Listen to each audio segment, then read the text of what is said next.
Welcome to Turning Hard Times to Good Times. I'm your host, Jay Taylor, speaking to you from the second day of March in the year 2021. And I do want to thank all of you for listening to this show, making it one of the more popular shows on the Voice America Business Channel. Also want to continue to encourage you to send along your questions, comments, whatever comments you might have about our show. Send them along to questionsfortaylor@gmail.com. And we're always interested in hearing what you're thinking about our show. We do want to thank our sponsors, because without them there would be no show. Our sponsors for this week: SK Mining Corp., Novo Resources, Sitka Gold Corp., El Oro Resources, Irving Resources, Hannon Metals, Fury Gold Mines, Great Bear Resources, and Lion One Metals. I've titled today's show, The Future of Money is Gold. Alistair McLeod, Chris Taylor, and Michael Oliver return as guests today. Alistair will explain why gold, not cryptocurrencies, is destined to replace the fiat money system, because cryptos can only act, he says, as stores of value so long as fiat exists. So rather than cryptocurrencies, Alistair will explain how a world transacting with monetary gold and monetary gold substitutes can actually work, and why it will work and why he thinks it will come back into being. I'm sure there's a lot of skeptics out there on that issue, but we'll want to hear what he has to say. He noted in a recent article that he wrote titled The Future of Money is Gold that some 1,800 years ago, money not backed by gold in Roman law was ruled to be fraudulent.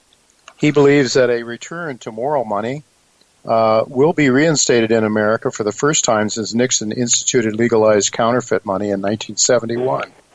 When he detached gold from money, that was on August 15th of that year, and I can remember it so well as an older guy, reading about it in the New York Times as I traveled from Morristown, New Jersey, into Manhattan on that particular day. Well, I hope to ask Alistair why he thinks politicians will do an about-face from a current immoral system that allows them to buy votes by stealing money from one group of people and giving it to the other. We'll hear what Alistair has to say. Not surprisingly to those of you who have heard Alistair many times in this show, he claims that global fiat money now sits on the precipice of self-destruction. But I want to know what there is that will prevent the elite from devising a new system that allows them to continue to rob those citizens it considers deplorable and expendable. Those and related topics will be explored with Alistair. Certainly, various governments and large banks in bed with governments around the world are hinting at cryptocurrency. One thing we can be sure about is that governments will do some very nasty things to protect the elite, who are increasingly taking power away from the common folks for their own abuse and enrichment. So the big question is, how can we best protect ourselves against our increasingly intrusive government that seeks to strip away our Bill of Rights? Certainly a major reason we are losing those rights, and a major reason why there is such a redistribution of income from the middle classes to the elite who control government, is that our government and banking system have opted for this fiat monetary system that allows those who control the printing presses to enrich themselves rather than allowing the markets to reward people according to their merits and accomplishments. Well, one of the ways that we are trying to protect ourselves is to own honest money, meaning silver and gold, both in physical form as well as in the mining shares. One of the most successful companies we have had as a sponsor to this show is Great Bear Resources, and I'm really happy to tell you that Chris Taylor, the president and CEO of that company, will be with me in just a few minutes after our first commercial break to give us an update on this multi-million ounce high-grade deposit in Ontario. My own belief is that the market is not, by any means, fully pricing in the value of this company's exceptional Dixie high-grade gold discovery. For various reasons, the project looks like what is termed a Tier 1 gold project with perhaps a few 100,000 ounces of annual gold production at relatively low cost. Now, I'm looking forward to what Chris has to say and thinking about what the company's future holds. But right now, let's set aside the future and talk to Michael Oliver and see what he's thinking right now. Thanks for joining me again, Michael. Hi, Jay. Good to be back. It's always good to have you every other week. We'll take you every other week if we can't get you every week, but thanks so much for being with us again. So gold is having a rally today. It's been a lot of gold bugs have been pretty depressed. Gold, everything else is going up. Commodities are going up. A lot of commodities are going up. I know copper's been on a tear. But those monetary metals have just not done very well. In fact, they've been sort of sinking lower. How are you seeing gold, and then maybe comment on silver as well? Well, on the relationship to these other markets, there is a good solid one, and that's with T-bonds. I'll get into that in a minute. But as far as commodities go, they're lagged to gold. Gold broke out, even on a price chart basis. So, we went long in 2016, early at 1140, and got doubly long in late 2018 as price moved back up to 1200 area. And then it broke out on the price charts in the summer of 2019 when it got into the upper 1300s. Okay. Well, what were commodities doing all that time? They were laboring in a range, a very depressed price range. Almost any chart you want to look at, copper, oil, grains, etc. So they're following gold. They're not, and it's not an issue of whether gold is responding to their upside. It led them out of the hole. It said, you guys are coming out of the hole because you're commodities, and there's monetary inflation out here, and ultimately it will affect you, and it did, finally. So they're lagged to gold. Don't view them as a leader. The fact that gold is out of sync with them right now, fine. I suspect our work suggests that a lot of the commodities that have exploded over the last 6 to 9 months, the grains, copper, crude oil, could enter a couple-month period of congestion back and forth. In other words, where those who are long don't make any money. They get dips, and it doesn't go anywhere on the upside. It just spins its wheels for several months. That looks technically justified. It's not negative. It's just we've had a huge explosion. Meanwhile, it looks to us like gold is ripe for the upturn. We continue to define gold's long-term trend as bullish, with not even being threatened by this now 8-month pullback, which has given back all of 15% in gold. 8 months it took them to get back 15%. S&P sometimes does that in 2 or 3 months if you go back over the last 10 years. But the gold people are very nervous, and the reason is the gold miners are like a wild dog on a leash is the way we describe them. When gold goes up, they go crazy upside. They outpace gold. When gold goes down, they go crazy on the downside. Now today, for example, gold's up a little bit, and the gold and silver miners are up sharply today. So it's it's that kind of like we're up almost 4% in GDX today. Well, gold's only up $10. So anyway, but we think that the gold bottom of this intermediate pullback that's been going on since the August high has either been seen or likely to be seen very soon. We hold open the possibility there's a sharp drop that everybody seems to think is going to happen, which we are not at all confident it's going to happen. Instead, it's still been arm wrestling downside.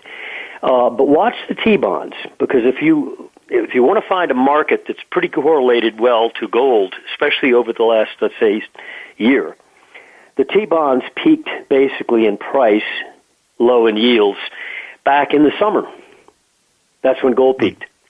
T-bond prices have been eroding to the downside and recently had a sharp drop. That's over the last several weeks ago. What happened to gold? Gold's been in a downside since August high, just like T-bonds, and had a fairly sharp drop to a marginal new low a week ago, below the November low. So they were very coincidental. In fact, if you look at it like a weekly bond chart, T-bond futures, and a weekly gold chart, they almost look like the same market. And what's the S&P been doing all during that time? Going up. Okay? So those who were talking about interest rates dropping, helping the stock market. In other words, if bonds will rally, that will help the stock market. We argue that if bonds rally, it's likely going to be because the stock market has a wobble and stumbles downside. And we suspect strongly that if T-bonds have bottomed, and I think they have bottomed last week, if they have bottomed, gold is likely to bottom very soon or already has because of their close correlation. Yeah, the correlation's good. And I think the reason is this. It's this simple. And this ultimately will not hold up. Ultimately, the T-bonds will trend opposite gold as rates rise with high inflation. But for now, they're still linked. They're inverse markets to the stock market.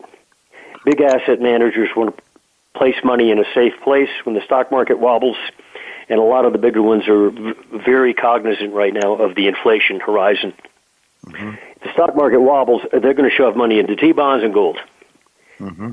And they don't have the same kind of fears that most gold stock investors have, which is when it goes down, they're scared. These guys look at the downside as an opportunity. And I suspect that if the T-bonds, in fact, have made their low, and I think they did, then gold is going to make it slow real soon, or already has, possibly last night, at 1704 on the April contract. Mm-hmm. So anyway, I'd watch the T-bonds right now and watch the S&P for a downside wobble and possibly a start of a bear market. Not a crash. We don't think the stock market's going to do that. It did it last year.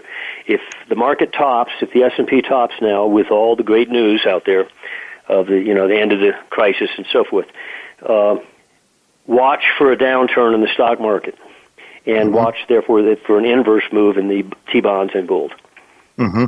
So I guess what could cause the departure, a breakdown of this correlation between gold and T-bonds would be inflation that starts to get out of hand, that would cause the interest rates to rise dramatically, and then people would keep buying gold and maybe silver and some of the commodities in order to try to protect themselves, to hedge their purchasing power. I guess that's what would have to happen here, and there would be a loss of confidence. I'm guessing perhaps the dollar would come under some pressure then too. Yes, I think it would reflect that as well. Alistair's comments that you mentioned at the beginning here, we're technical analysts, but fundamentally I fully agree with his assessment that the ultimate resolution is a reality-based resolution and a crisis, global crisis, such that gold-backed money does come back. There is no alternative. Any other alternative you think is out there, like Bitcoin, I think you're dreaming. The ultimate reality is if the major fiat currencies get into crisis mode, which I think they are, not just the dollar versus the euro, but I'm talking about all of them as a package because of the inflation that's undergoing in all the major developed countries, monetary inflation. Ultimately, it leaves only one solution, and that's basically real assets. And gold is the leader of that pack.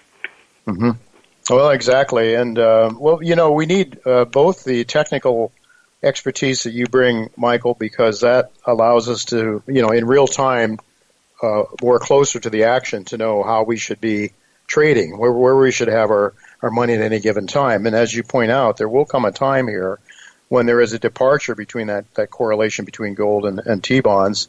And then you're not going to want to be hiding away in T-bonds. You're going to want to be far away from those things. In other words, the two alternatives will dwindle down to one. Yeah. Gold and commodities behind it, Yeah, I'm afraid that's probably what's going to happen. And it's not something that I look forward to because I think along with it will come a lot of other, consternation and difficulties in our lives. But nonetheless, it is what it is, and we want to protect ourselves as best we can. I've always said I own gold not because I'm hoping for a crisis, but I know it's going to come. So we want to thank you so much again, Michael, for being with us, and we'll do it again in another couple of weeks. Thank you.